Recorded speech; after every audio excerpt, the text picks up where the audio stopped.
Ingat, kami tidak bisa untuk mengobati mata buta, mata hati yang buta, tidak.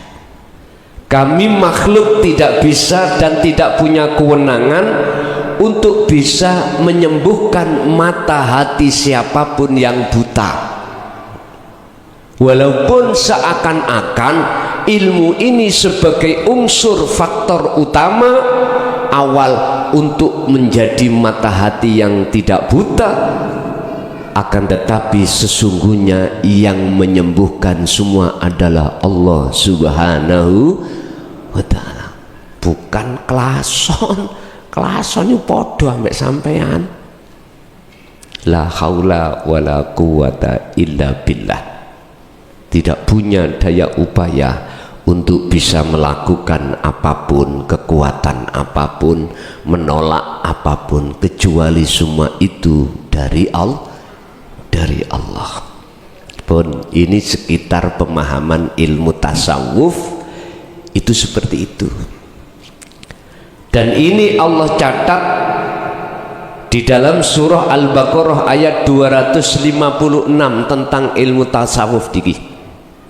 La ikraha fiddin, tidak ada paksaan bagi siapapun untuk mengikuti, mempelajari, mengamalkan dengan istiqomah dalam rangka untuk menjadi mata hati yang tidak buta. Itu tidak ada paksaan. Nek coro kula fanatik dengan ilmu tasawuf terus nyalahno sampean tidak mau untuk mengikuti ajaran ilmu tasawuf ini, berarti kula niki menjadikan ilmu tasawuf sebagai Tuhan kula. Ngapunten, sejarah saya pernah hati kula didukani oleh Mbah Yai Khazin Pondok Ringenagung Kediri, Kepung menawi jenengan tepang ya. Beliau saya anggap sebagai ahli sufi. Ngeten nih, kula niki dilokno, saya itu dimarahi setelah saya bertanya tentang Allah yang sebenarnya. Saya dimarahi, son Gusti Allahmu iku wakeh. Kaget pak aku. Lah Gusti Allahku ahad, kul huwallahu ahad. Wis bingung pak, Gusti Allah kok akeh, terus Mbah Yai kok dawuh Gusti Allah piyambake kok tunggal atau esa. Di mana maksudnya? Ternyata tatkala saya beriman pada sesuatu selain Allah yang disebut makhluk, beriman itu bisa memberikan manfaat dan menolak mudarat, berarti itulah yang menjadi Tuhanku. Makhluk itu berarti iki Tuhan KW, Allah KW, bukan Allah ahad. Jenengan kali kula mengapa selama ini ketika menyembah lewat ibadah sholat kita belum bisa mengesahkan Allah? Persoalannya aja di situ. Karena kita faktor pertama untuk bisa mengesahkan, faktor pertama untuk bisa mengesahkan dan bertemu Allah yang sebenarnya itu kita tolak. Walladzina kafaru bi ayatihi bi ayatillahi wa liqaihi, dan orang-orang yang mengingkari ayat-ayat Allah. Maksudnya ayat-ayat ini masuk di dalam sebuah kalimat yang disebut kalimatin wahyu. Yang dimaksud wahyu ini adalah wahyu yang memberikan petunjuk hati sampean untuk mengesahkan Allah.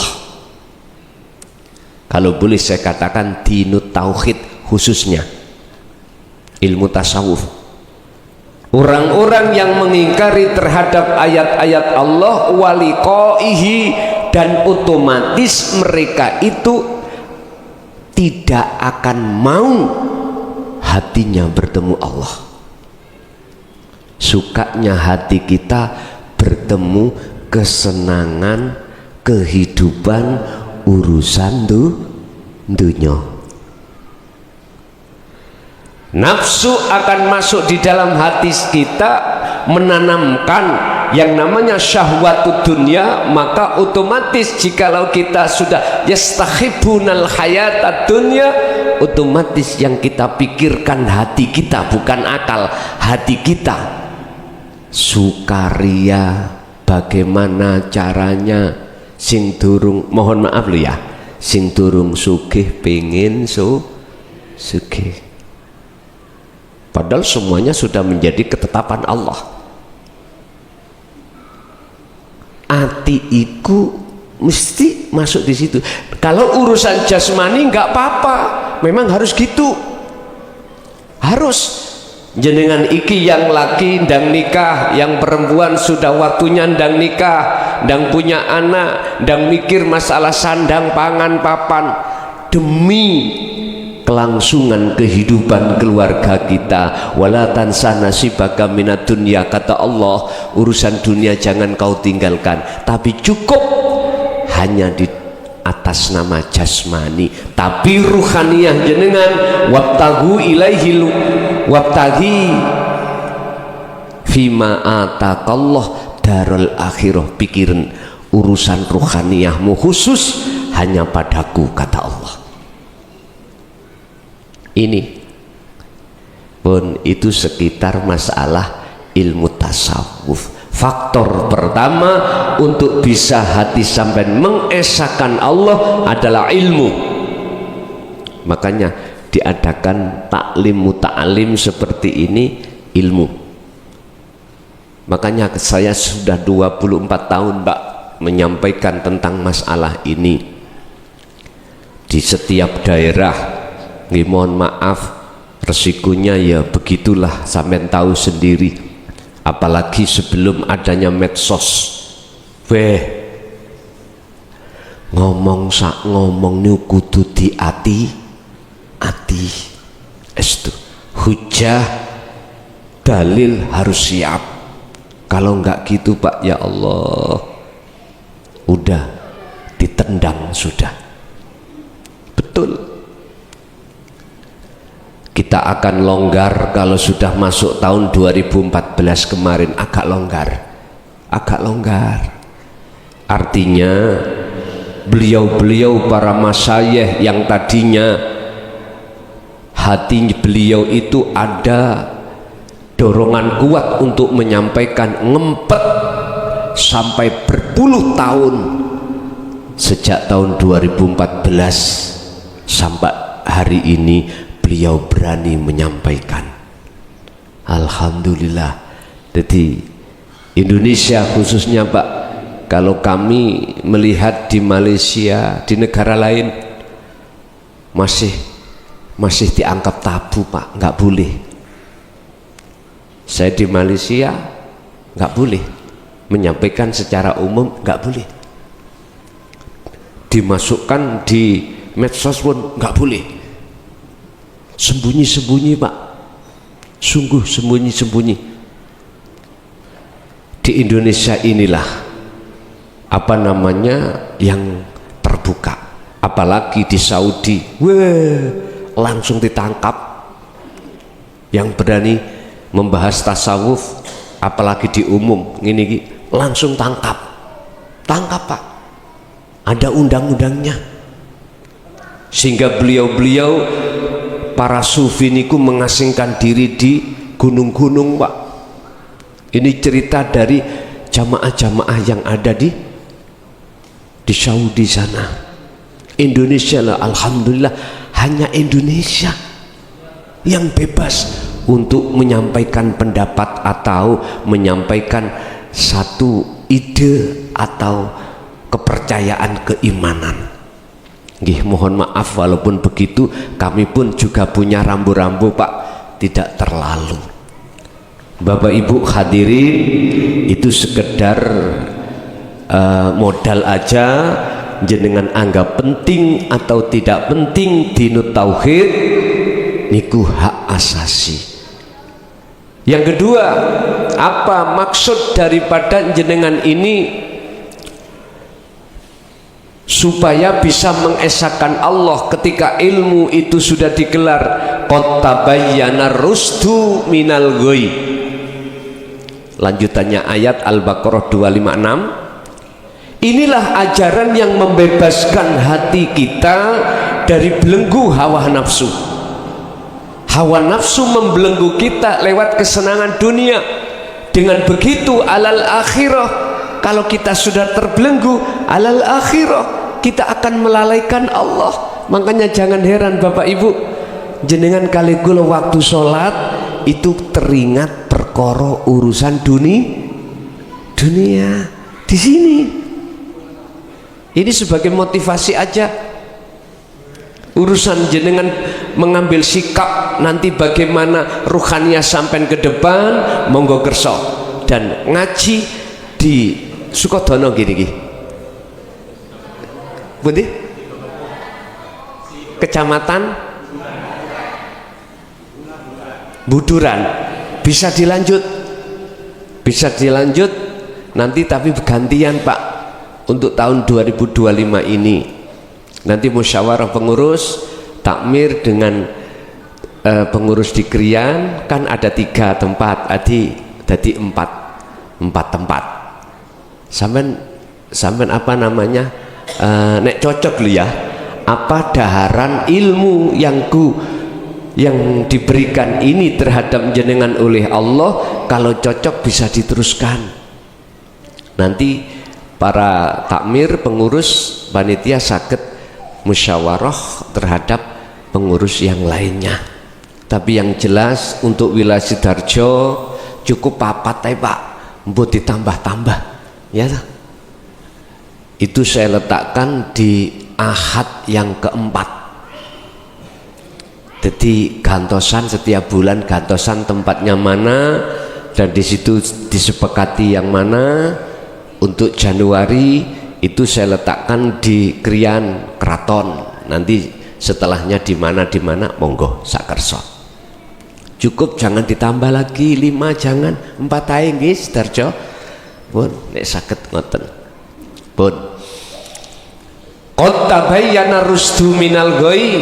Ajaran yang Allah sampaikan lewat Kanjeng Nabi Muhammad ini di jalur dinut tauhid untuk membebaskan ruhaniyah jenengan kali kula supaya lepas dari rantai nafsu. Kalau sudah lepas, maka jenengan di situ liqaihi, pasti jenengan sholat sampai estu sakit kepanggih dening Gusti Allah, sakit mengesahkan Allah.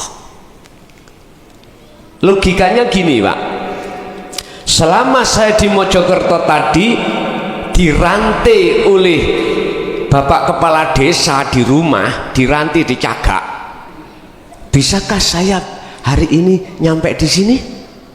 Nggak bisa. Selama rantai itu tidak dilepas oleh Bapak Lurah, selama itu saya tidak akan pernah bisa sampai ke Sidoarjo. Nggak bisa. Logika loh Pak ya. Hati kita, ruhaniyah kita Pak, mayoritas umat manusia itu terbelenggu, terantai oleh nafsunya masing-masing. Buka di dalam surah Al-Hijr ayat 38, 39, 40. Di situ iblis itu Pak minta rekom Gusti Allah kalih sebelum beliau diusir dari surga ke dunia. Mengapa saya sebut beliau, kok gak tak sebut dia?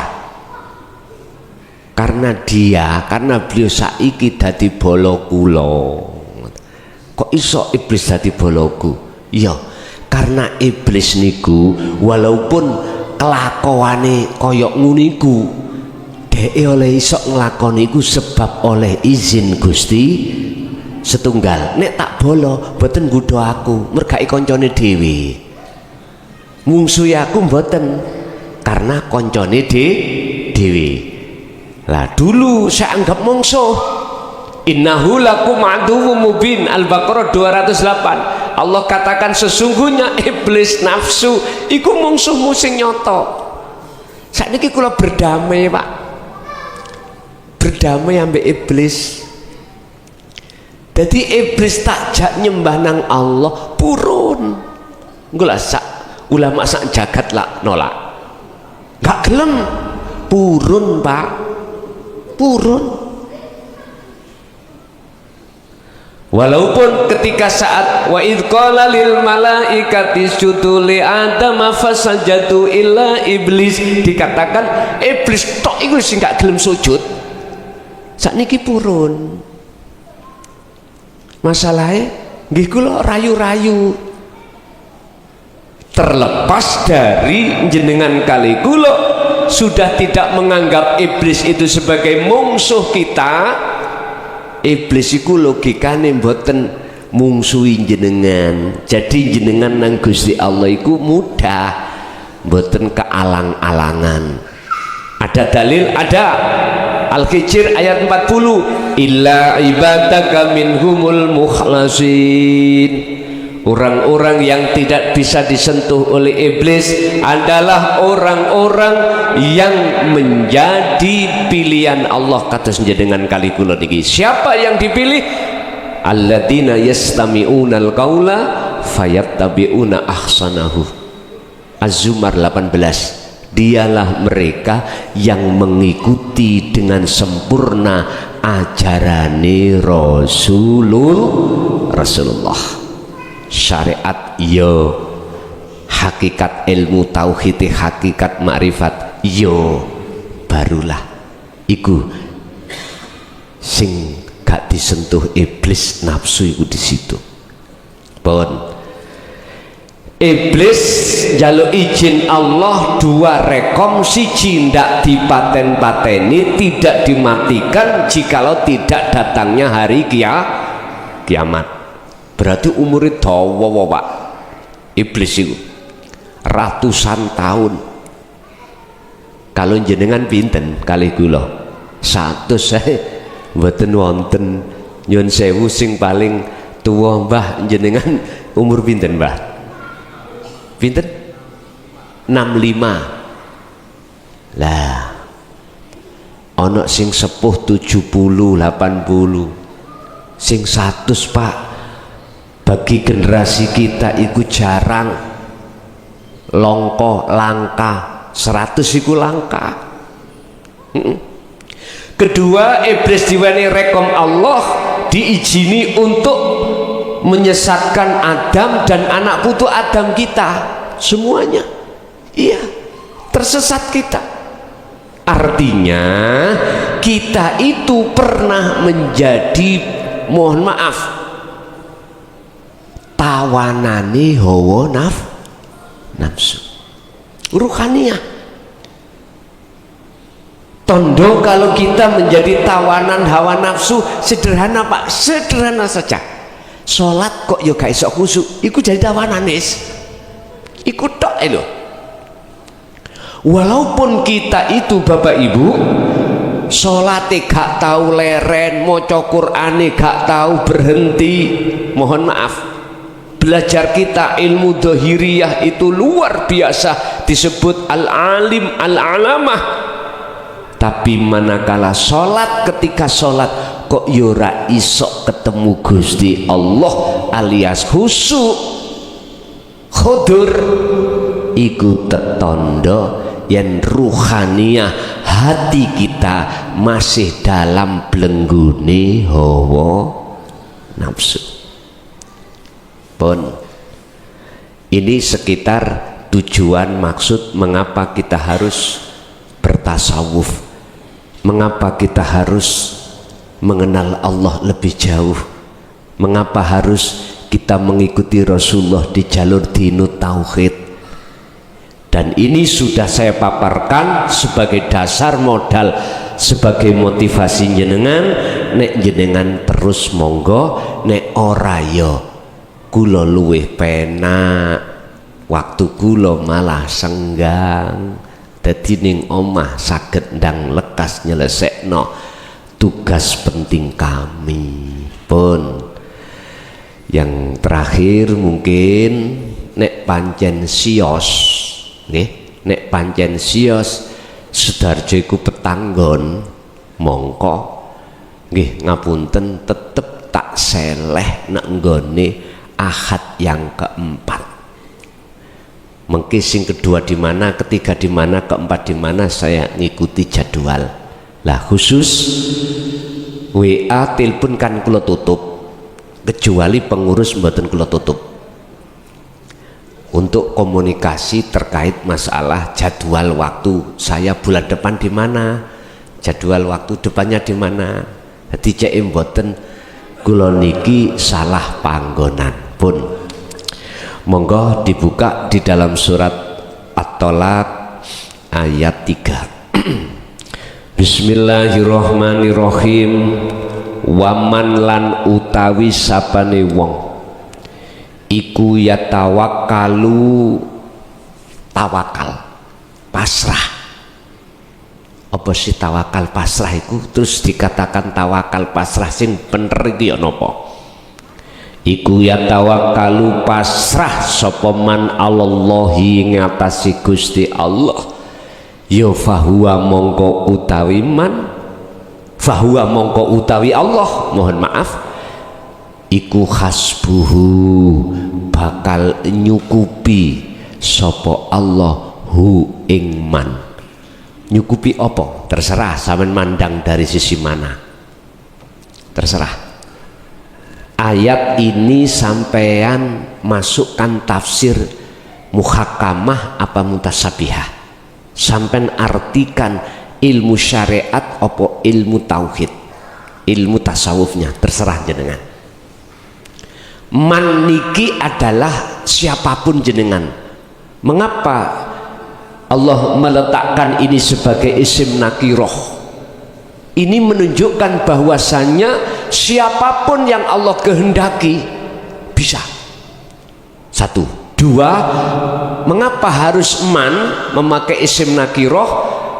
Ini menunjukkan tidak ada kaitannya yang dikehendaki wajib nasapi api. Ngerti nggih? Wajib iso maca Quran, ndak. Wajib paham hadis, wajib paham kitab, boten. Bahasa man itu bisa jadi orang-orang yang status fisiknya itu ora jelas. Ora jelas itu ya apa? Ngeten. Kadang-kadang di mata pandangan menungso iku kan ada orang yang baik. Lah ngeten nggih? Pandangan menungso. Karena apa? Bisa juga karena ilmu, alim, ilmu Qur'annya, ilmu hadisnya, ilmu fikihnya, alim. Bisa jadi karena ibadahnya tekun. Manusia ini memandang dohir. Bisa jadi orang yang kaya dia dermawan, melihat masjid apa kekurangan gak usah diworo-woro, langsung moronang panitia, kurang apa?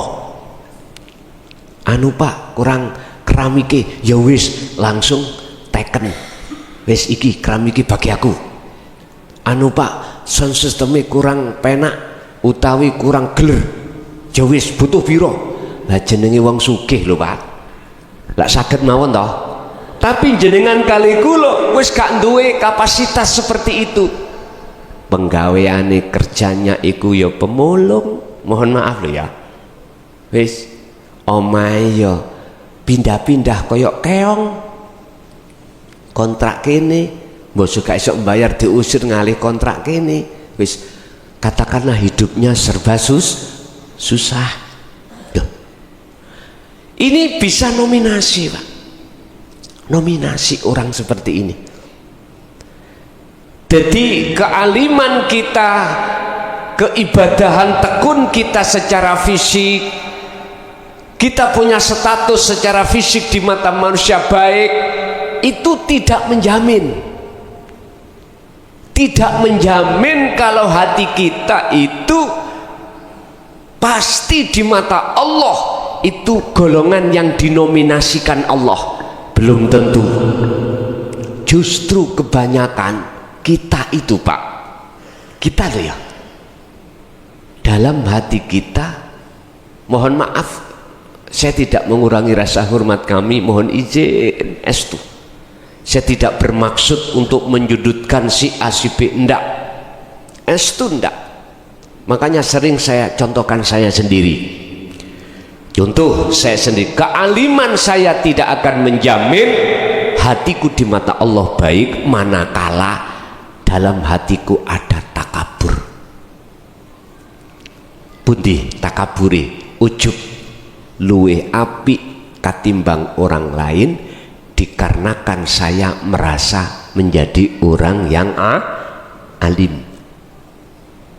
Mohon maaf Pak, iblis itu gak takut dengan orang model seperti saya ini tadi, gak takut. Karena Ajazil sebelum disebut sebagai iblis itu pernah menjadi orang atau hamba Allah yang paling alim daripada ribuan malaikat. Sebab Azazil ini sebelum disebut Allah sebagai iblis, sebelum Allah menyuruh sujud terhadap Adam, beliau ini sebagai penasehat seluruh malaikat. Kita presiden itu kan tingkatannya lah paling dukur nggih Bu nggih. Luwih dukur pundi dengan penasehatnya? Ayo. Sik luwih dukur penasehat. Tapi mengapa justru menjadikan iblis itu orang satu-satunya yang menentang perintah Allah? Padahal Allah belum menjadikan namanya Nabiullah Adam itu Allah konsultasi dulu. Wa idh qala lil malaikati inni ja'ilun fil ardi khalifah. Lah niki dijak rembukan ambek Gusti Allah. Hei malaikat, aku arepe ndadekno saya akan menjadikan makhluk di muka bumi ini sebagai pemimpin. Gak setuju sing situ. Ya situ tok sing gak setuju malaikat. Ajazil. Ada yang mengatakan wakilah Banul Jan, padahal dia itu alime ndukuri beberapa malaikat.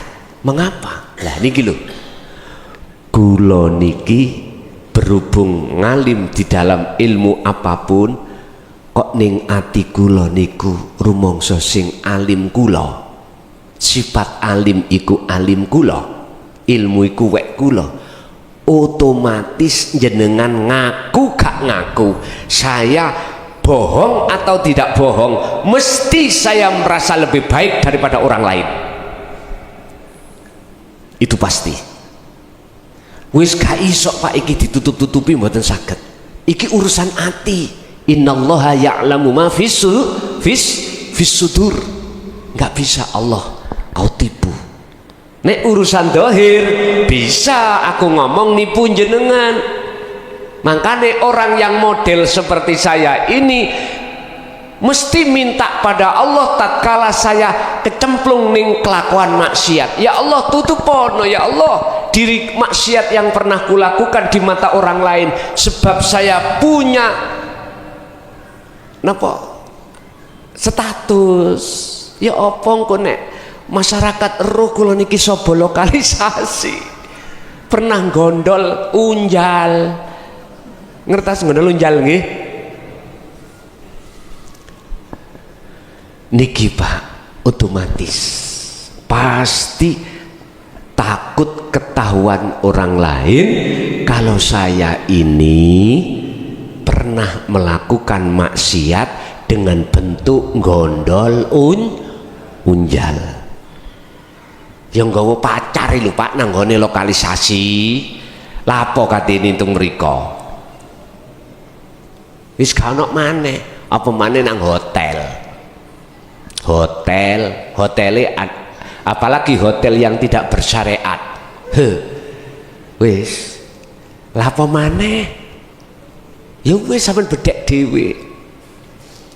Saya minta pada Allah, tutupono ya Allah, sampean tutupi perilaku maksiat ini di mata manusia. Tapi bisakah ditutupi di mata Allah? Mboten saged. Nggih ngapunten ingkang kathah. Bisa jadi saya takabur karena harta saya, Pak.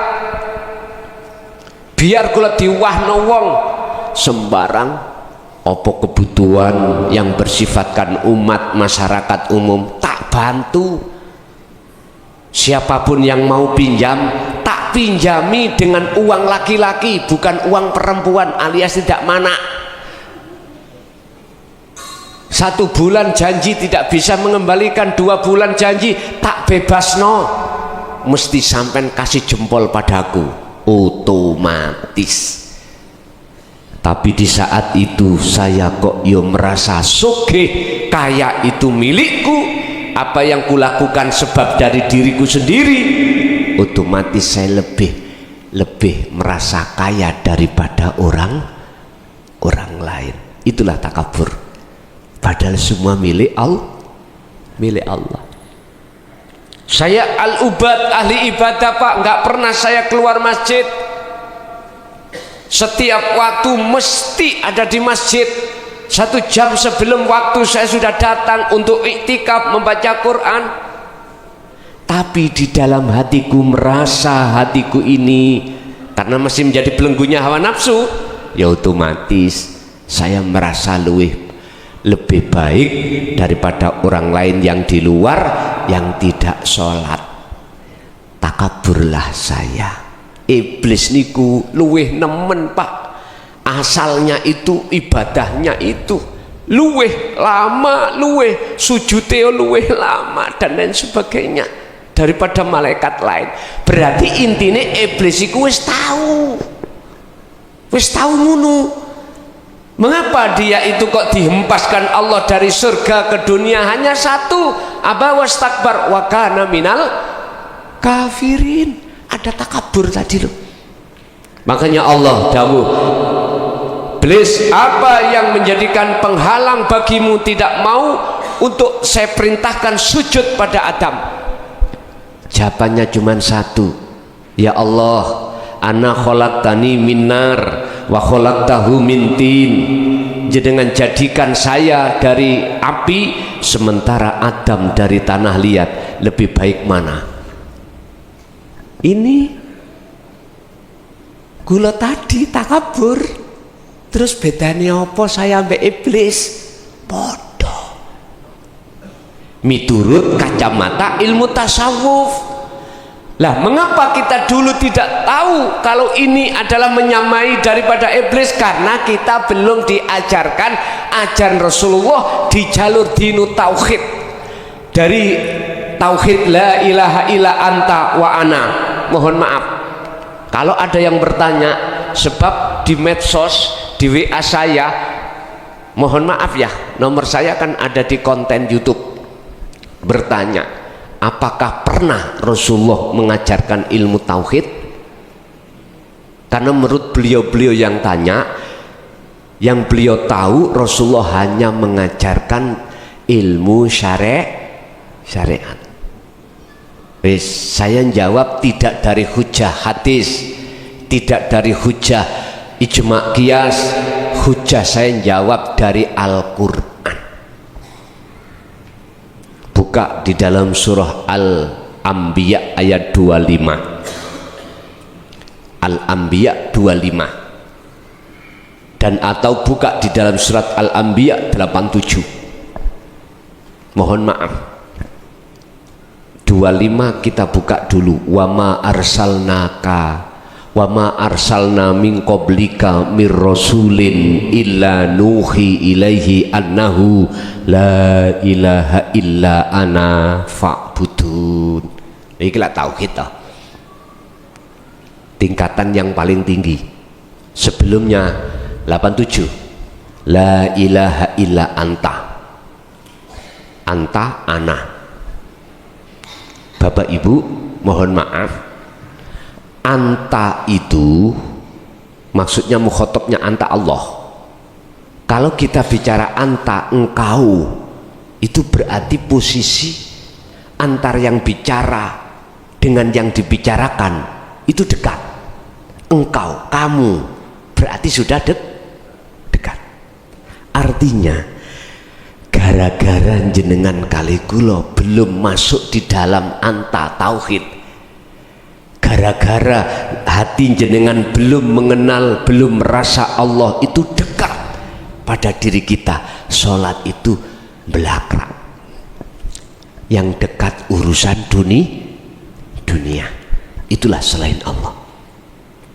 Tapi jikalau jenengan sudah terlibat atau sudah mau untuk menerima dinu tauhid la ilaha illa anta, inilah yang Rasulullah maksud di dalam hadis sahihnya tentang ihsan, ketika saat beliau ditanya oleh malaikat Jibril, ya Muhammad, wahwa al-ihsan, apa yang disebut sebagai al-ihsan itu? Ihsan itu bagaimana?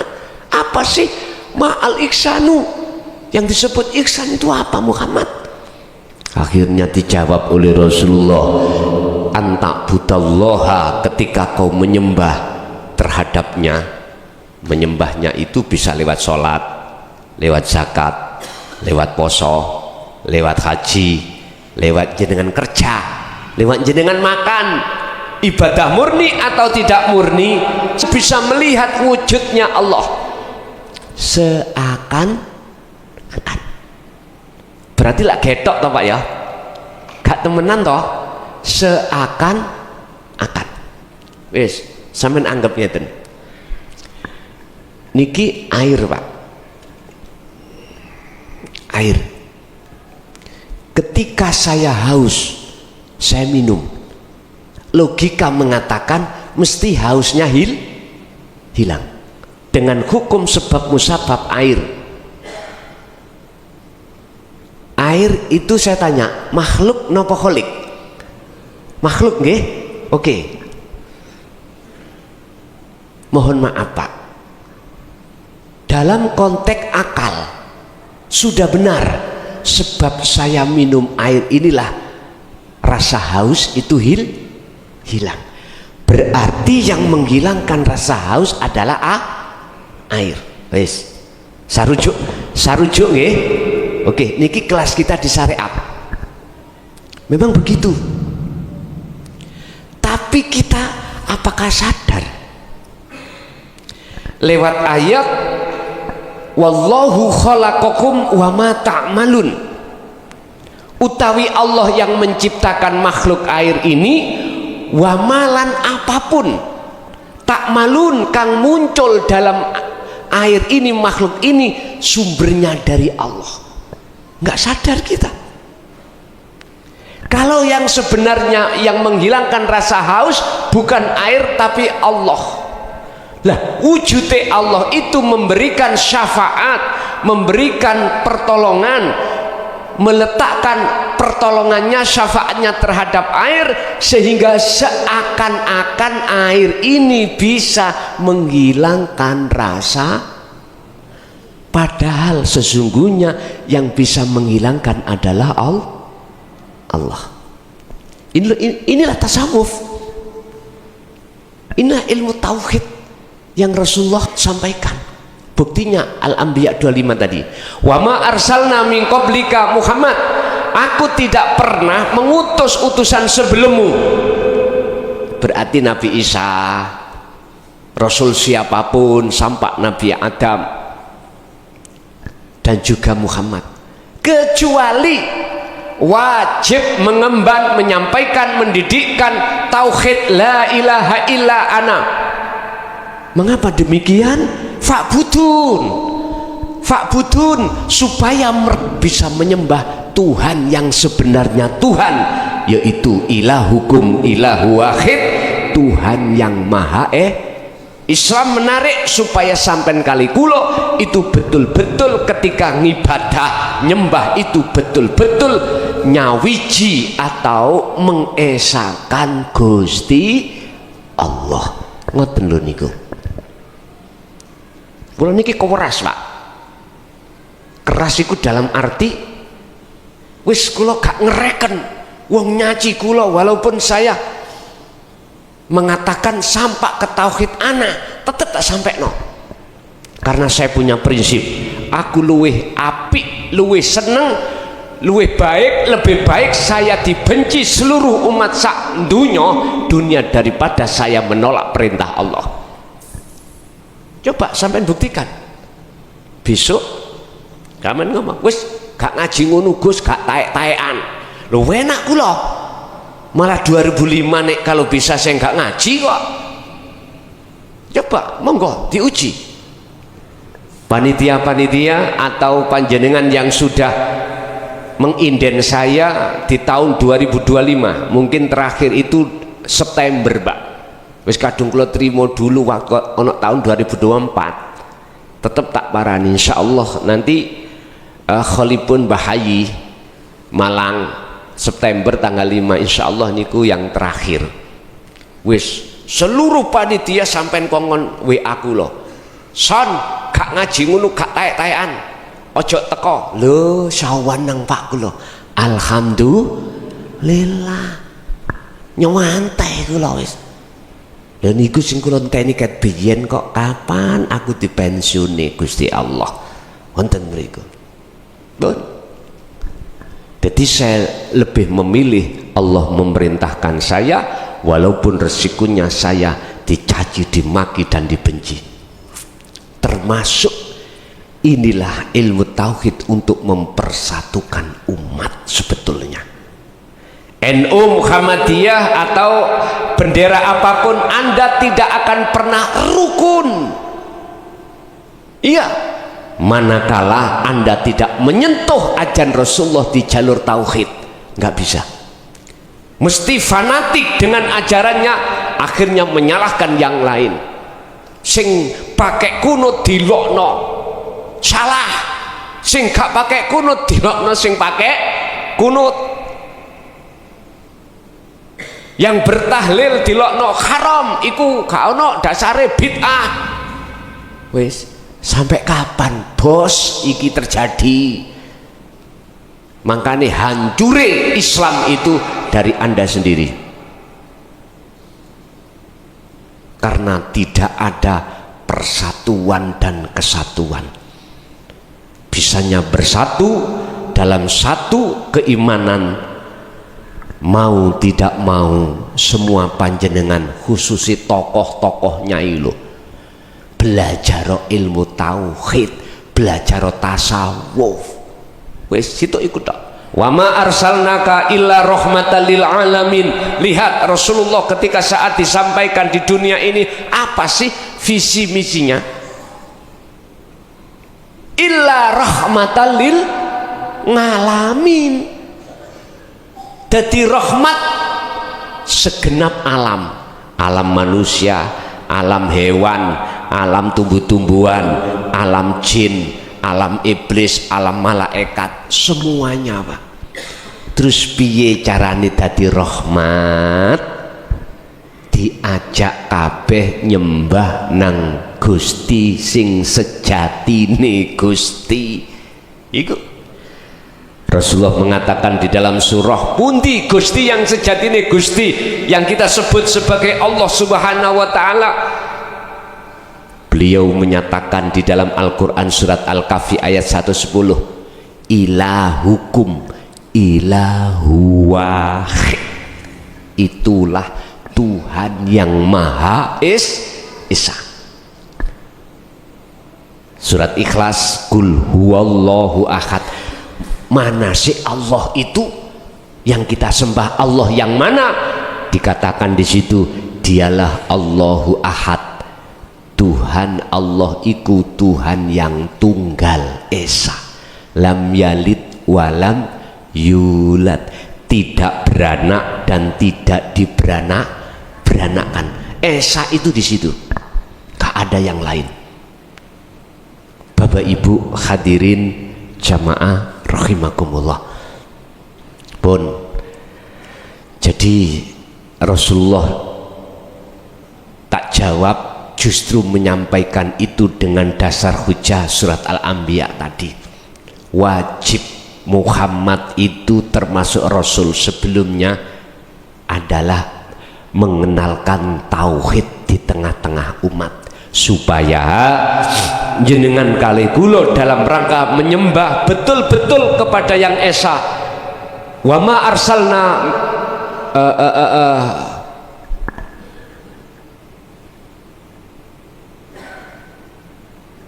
wa ma umiru illa liya'budullaha mukhlishina lahuddin, dan tidak diperintah jenengan kali kula niki kecuali hanya menyembah Allah, menyembah Allah. Allah yang mana? Ai wahdah, apa bitauhidil asma, bitauhidil af'al, bitauhidil sifat, bitauhidid dat. Artinya untuk bisa mengesahkan pada Allah, jenengan harus belajar tauhid, tentang tauhid af'alnya Allah, tentang tauhid sifatnya Allah, tentang mengesahkan zatnya Allah, sifat-sifatnya Allah. Dan ini saya bahas nanti dalam bulan puasa di pondok. Makanya pas bulan Ramadan kami tidak keluar ngaji di luar, khusus di pondok. Bila mana jenengan ingin mengikuti tengriku sebagai dasar tauhid sampeyan, monggo mulai malam tanggal 1 Ramadan boleh menginap, bermukim, boleh duduk. Bermukim jenengan silakan, hanya membawa KTP, urusan segala fasilitas buka sahure sudah kami tanggung, ditanggung Allah di sana. Sampai gak usah mikir sampai habis ngaji itu sampai bulan puasa, terserah jenengan. Bapak Ibu, kembali kepada surat At-Tolak. Berarti yang dimaksud man orang itu siapapun, yaiku wong sing wis sadar mikir aku iki wis ambu lemah, wis mikir awak dhewe sisa umur tinggal sedikit. Itulah orang-orang yang dikatakan orang yang nominasi, ada nominasi akan dipilih oleh Allah. Dia sudah sadar dia akan suatu saat akan meninggal, dan dia menerima ajaran Rasulullah di jalur tauhid. Barang siapa orang-orang itu betul-betul bertawakal kepada Allah. Tawakal iki yang mana Pak maksudnya? Pasrah niki kebanyakan orang itu pasrah ning lesane tok, tapi atine hasil pasrah itu gak cocok, mesti mendongkol. Contoh, jenengan duweni anak arep dicalokno Polri TNI, pun kula pasrah dateng Gusti ya Allah jenengan, kula modal ya pas-pasan, ya toh, mohon maaf ya, atau PNS. Terus endingnya, akhirnya anak sampai gagal, sampai padahal wis disangoni kiai ini mang iki kanggo wiritan begini, wis semau wangat sampean, Masya Allah. Tapi hari akhir dari kesimpulannya gagal. Yai mau wiritane keliru orang kayak no, kadang-kadang gitu. Sama kita sebagai pedagang, sebagai petani, oke lah kita ngomong sudah ditanduri, sudah kita mengeluarkan biaya tenaga, tinggal tawakal, tak pasrah nang jenengan Gusti, nopo kok dadine api tanduran kula. Saya Pak, saya wong dijaga ya bondo. 3 hari sebelum kita panen, mohon maaf dihabiskan tikus. Nyun sewu, atau hasilnya itu kita tidak sesuai dengan modal yang kita keluarkan. Kecewa mboten? Bentuk kecewa jenengan kali kula niku berarti tawakal ngarep niku tawakal abal-abal. Abal-abal lho estu syariate wis dipenuhi. Punya sepeda motor, syariate arepe budal arepe salat atau nang pasar dikunci dirantai, ya toh? Kan syariate ya toh? Wis pasrah Gusti nang jenengan. Lah kok pencurine luwih canggih. Rantai niku ono mungsuhe, Pak. Napa jetang apa niku? Wonten toh? Sing kanggo medhot rantai lak wonten ya niku. Kok ya ndelala Gusti Allah ngongkon pencurine nggawa anu gunting. Kenek digunting. Kuncine ya ngono nggawa kuncite ilang. Loh, hati kita isik medongkol. Iku tetanda kalau kita itu tawakali masih belum benar. Lah yang dimaksud wa may yatawakkal 'alallah dalam ayat ini bagaimana? Kita, Pak, siapapun kita nggak bisa tawakal dengan benar apabila kita tidak tahu siapa yang kita pasrahi. Kebanyakan kita taunya kan hanya pada nama. Allah, saya pasrah padamu ya Allah. Nama. Belum tahu siapa yang memiliki nama Allah. Makanya dalam satu ayat Allah katakan wa anibu ila rabbikum wa aslimu lahu. Sebelum kamu pasrah pada Allah, kamu harus kembali dulu menemui Allah. Menemui Allah dulu. Berarti tawakal itu akan benar khusus bagi panjenengan yang sudah makrifat pada Allah. Kalau kita belum makrifat, Pak, belum ketemu Allah, nggak bisa kita dikatakan tawakal kita itu adalah tawakal yang benar. Angeli ngaji tasawuf jari panitia, memang Pak, koyoke angel, bingung no. Tapi iki urusan rohaninya. Ingat, prinsip percaya gak percaya, awalnya kita bingung, awalnya kita nggak paham, awalnya kita anggap sulit, angel. Tapi jikalau jenengan mau terus menerus untuk terus hati ikhlas ridho kepada Allah untuk selalu membimbing jenengan, lama-lama angel dadi mudah. Wis sampean mengki mantuk, sampean damel tesis ya, pembuktian. Sampean pados watu sing atos, ndukure watu sampean paringi selang, air suruh netes terus, walaupun netes lho mboten grojok ya, netes, jangan henti netesi. Bolong mboten? Lama-lama bolong. Urusan kapan bolongnya saya juga tidak tahu, karena itu urusan Allah.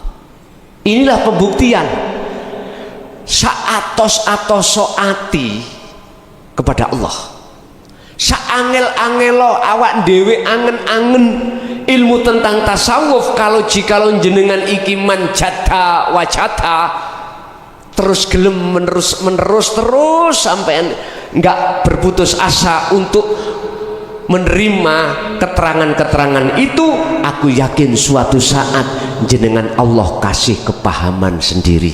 Angel dadi gampang. Jenengan wow kok angel yo ketemu Allah waktu sholat, kok terus saya gambare arek wedok iku kok muncul sing nom-nom iki lho, sing pun bapak ibu-ibu sing rumah tangga, gambare ibu bapak apa maneh tadi oleh jangan kasinen. Wis ngono iku sempat kita pikir Pak waktu sholat, jangan uyahe koyok ngono. Jari wong Jawa nek seneng asin berarti njaluk rap. Loh, lha apa iku mlebu nang jerene salat. Loh, wis siapapun kita pasti seperti itu, Pak. Makanya kata Allah, wa anibu ila rabbikum, kembalilah kau pada Tuhanmu. Artinya jenengan iki kedah sing ono syariat langsung hakikat biar nuju makrifat. Lah thariqah mana kok ditinggal? Mana jenengan sholat iku wis thariqah, Pak. Saya tidak bicara thariqah mutabaroh di luarnya, enggak. Jenengan nglakoni sholat, nama sholat itu thariqah, jalan. Tinggal jenengan ono hakikate apa enggak? Tujuan Anda kebimbing ilmu tauhid apa enggak? Tujuan sampean kali kula sholat niku nyembah Allah. Lah ngoten nggih. Apa dadine kok nyembah? Jangan asin mang. Dadine apa kok ngono? Iku tetanda tujuan sampean tidak sampean ngelmoni, tidak sampean jalankan. Apa ilmune hakikat tauhid ini? Fungsinya untuk memahamkan bagaimana cara jenengan ketika takbiratul ihram, ketika sampean sujud, iktidal, rukuk, ilmune ono dhewe. Lah niki nek wis diajarkan, wis sampean trimo ilmu tentang tujuan hanya menyembah Allah, maka pasti akan sampai makrifat. Lah makrifat itu apa? Nyotone tujuan, nyotone hakikat disebut makrifat. Podo sampean teko omah, apa tujuan sampean ngaji ning masjid At-Taubah? Syariat sampean apa? Sepedahan. Thariqah apa? Dalan. Sampean lewat lor kenek, lewat kidul kenek, lewat manapun kenek, pokoknya aja lewat ndukur. Lewat ndukur sampean oleh lewat ndukur tapi nggo payung. Payung napa jenenge? Payung parasit, bukan payung hujan. Heeh. Lah nek mboten beto payung berarti jenengan iki terjun bebas, iku sistem majdubun. Nah, sistem wasilun ya niki wau. Iki thariqah. Wis lewat manapun silakan. Allah memberikan fasilitas thariqah ada dua, ibadah murni dan tidak murni. Murni termasuk sholat. Nama sholat iku adalah thariqah. Syariate ilmu bagaimana caranya sholat. Hakikatnya tujuan bagaimana sholat itu bisa khudur ketemu Allah, tauhid. Akhirnya sampai wis ketemu, wis nyatakno hakikatnya makrifat bertemu Allah khudur. Dalile pundi? Surat Al-Mu'minun ayat 1 dan 2 dibuka. Qad aflahal mu'minuna alladzina hum fi sholatihim khashi'un. Sungguh bahagia, sungguh damai bagi orang-orang mukmin yang ketika sholat dia bisa ketemu Allah dalam kurung khusyuk. Oh, jenengan nek sudah sampai di sini, masuk dalam masjid, ketemu ngaji, itulah nyatane hakikat disebut makrifat. Gampang nggih? Niku logikanya seperti itu. Pun kalau jenengan betul-betul sudah tawakal, setelah jenengan niki mau syarate kudu kembali kepada Allah, wa aslimu lahu, pasrah diri pada Allah alias tawakal, fahuwa mongko utawi Allah iku hasbuhu. Allah sing pundi? Oh, jenengan sudah kembali kepada Allah berarti jenengan sudah mengesahkan Allah.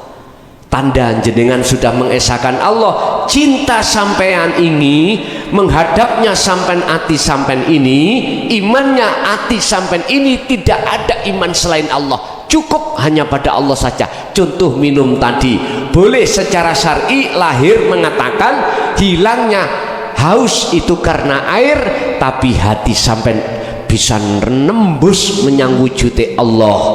Innallaha bikulli syai'im muhit. Sesungguhnya Allah melimputi atas segala hal sesuatu, cuman wujude ora kena dilihat mata dohir, tapi bisa dilihat dengan mata hati.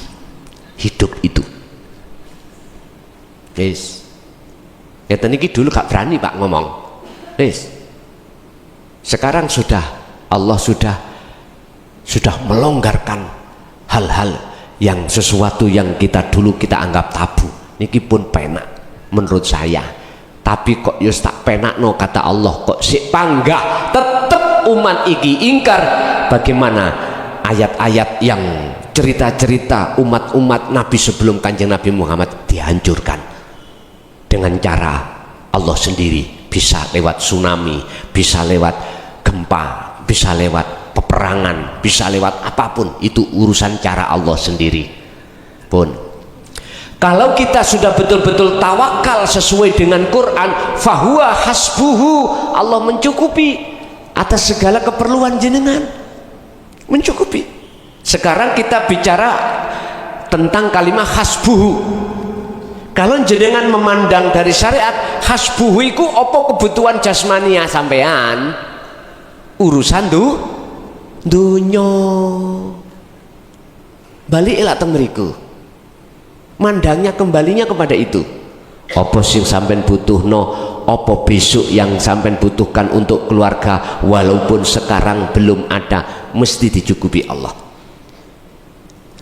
Ayat sebelumnya itu At-Tolak ayat 2, wa may yattaqillaha yaj'al lahu mahrajan. Barang siapa memegang teguh takwa, sesungguhnya takwa ini, maka Allah akan membuka masalah jenengan yang menurut akal tidak bisa dibuka. Niki Allah buka masalah ini disebabkan karena anugerah Allah diletakkan pada jenengan, karena jenengan betul-betul takwa datang Allah. Takwa ning ati, gak ning akal, gak ning jasad tok. Nek jasad ninggal do larangan, jalankan perintah, oke. Tapi ati jenengan anik butullaha wastanibut taghut, wajib ati sampean gak oleh beriman kepada makhluk. Wastanibut taghut, tinggalkan iman kepada makhluk.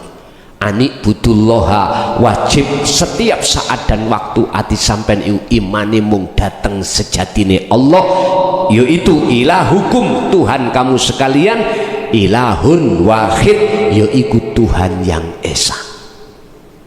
Berarti inilah yang mengesakan Allah. Untuk bisa sampai di sini, ilmu harus sampai gowo tauhidnya, amal prakteknya kholwat dzikir, istiqomah terus menerus, baru bisa mencapai takwa. Wa may yattaqillaha yaj'al lahu makhrajan wa yarzuqhu min haitsu la yahtasib. Allah akan mendatangkan sesuatu yang tidak kau sangka-sangka. Diulangi lagi dalam ayat berikutnya, wa may yattaqillaha wa may yatawakkal 'alallah fahuwa hasbuhu. Kau akan dicukupi urusan dunia demel munggu Gusti Allah. Ngerti demel nggih? Kecil. Tapi hasbuhu ini yang dimaksud yang sebenarnya adalah mencukupi kebutuhan rohani jenengan. Apa? Berzikir. Wong iso atine eling nang Allah iku bukan krono sebab wong pintere iku, bukan wong sebab nggih ngapunten tekune wong iku, enggak, sebab semua karena anugerah Allah. Ngapunten, sing kula maksud eling niki, sadar dengati kalau bukan makhluk ini yang bisa mendatangkan manfaat,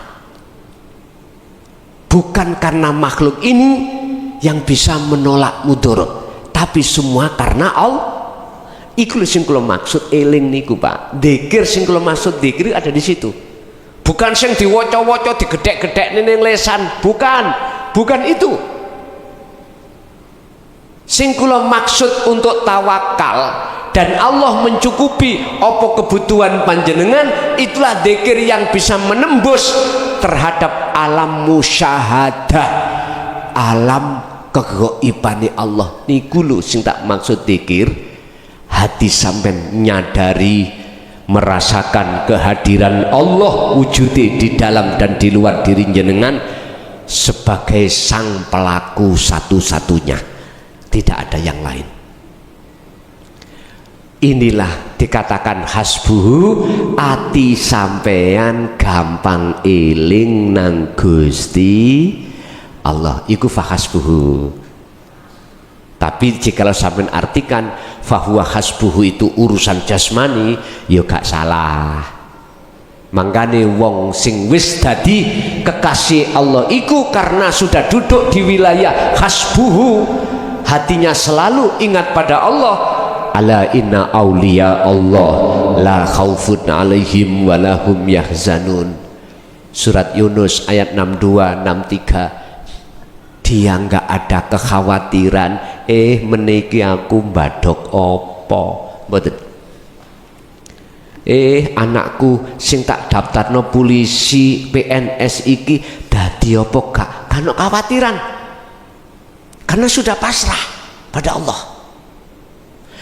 Justru jalan pasrah yang sebenarnya inilah nanti akan menjadikan mudahnya anak-anak sampean iki ketika saat punya hajat gampang diijabahi dening Gusti Allah. Lah niki lho Pak, diartikan secara fisik boleh hasbuhu, pun kesimpulannya mboten saged dangu-dangu ngaji bab ngeten iki titik paham dilakoni, titik paham dilakoni. Kesimpulannya ngene, wis urip ning donya awak dhewe tinggal berapa tahun kita nggak tahu. Sebagai motivasi, tolong gunakanlah sisa umur kita untuk mendekat dan bertemu Allah. Caranya satu, ilmu tasawuf pelajarono, ilmu tauhid la ilaha illa anta dan la ilaha illa ana pelajari. La ilaha illa anta Al-Anbiya 87, la ilaha illa ana Al-Anbiya 25. Sampean pelajari. Nek gak ngerti tekok, otomatis belajar gak ngerti golek guru. Lah guru sing bahas tentang ini hanya guru akhirat, bukan guru dunia. Guru sing lungguh ning tasawuf, bukan guru sing lungguh ning syariat. Ya ada guru yang lungguh ning syariat punya tasawuf disingitno, lah boleh. Ada yang seperti ini karena takut nek disampaikan di tengah. Wis, setelah ilmu sudah jenengan dapatkan, pasti nanti jenengan disuruh untuk khalwat, untuk uzlah. Dalam uzlah terus menerus itulah nanti jenengan akan bisa kembali kepada Allah. Sebab kita aslinya makhluk menungso, asalnya kan boten wonten, asalnya kan tidak ada, adanya sebab diadakan oleh yang ada. Bagaimana kita akan tahu yang ada wong kita belum kembali kepada asli kita? Asli kita tidak ada, ya kembalilah, wa inna ilaihi rajiun, kembalilah kepada kita, asalnya kita tidak ada. Ketika jenengan telah kembali merasa sudah tidak ada, maka disitulah Anda akan tahu siapa sebetulnya yang ada. Ternyata yang ada hanyalah Allah. Bapak Ibu, pun sisa umur jenengan gunakan untuk hanya mendekat dan bertemu Allah. Di sela-sela tetap urusan dunia syariat kita jalankan, kerja apapun itu udah. Di sela-sela itu hati sampai tetap belajarlah untuk mendekat bertemu Allah. Ya ayyuhalladzina amanu taqullaha wabtaghu ilaihil wasilata wajahidu fisabilihi. Mohon maaf, surat Al-Maidah ayat 35, wahai orang-orang yang beriman, bertakwalah kau pada Tuhanmu dan carilah jalan, carilah tali untuk kau mendekat bertemu Allah. Al-Maidah ayat 35. Kewajiban kita untuk mencari wasilah, mencari tali sambung ruh langsung datang Allah. Dalane lewat niku wau. Pun ngoten mawon apa yang malam hari ini Allah kasihkan, tolong mbok menawi ada yang mau bertanya, tetap saya kasih waktu ruang untuk dialog atau tanya. Kula aturi.